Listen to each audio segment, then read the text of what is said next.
Do I think it's worth buying it? No.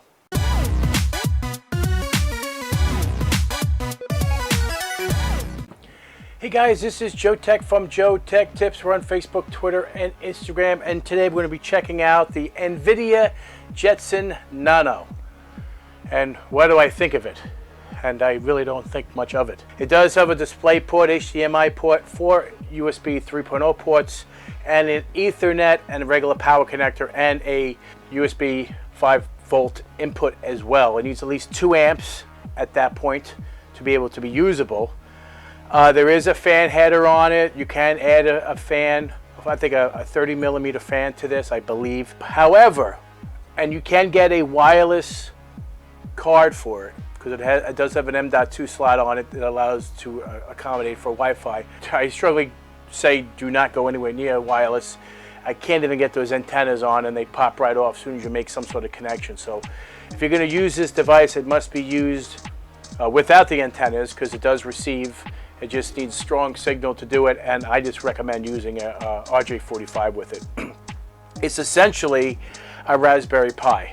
However, I'm not overly impressed with it. It may be used for other tasks and stuff, but it's got the same header pinouts as a Raspberry Pi.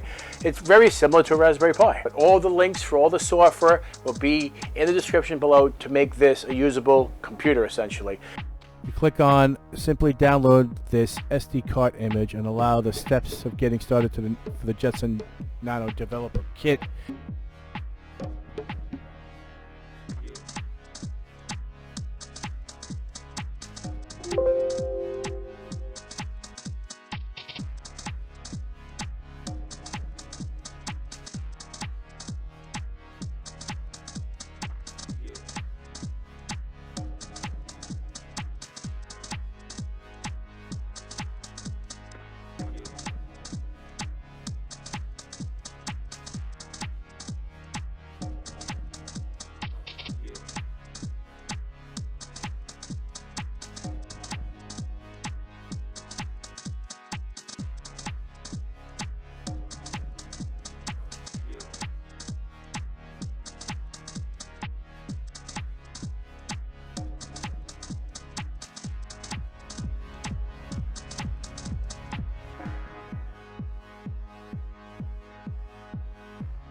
So guys, if you like this video and you think it deserves a thumbs up, give it a thumbs up.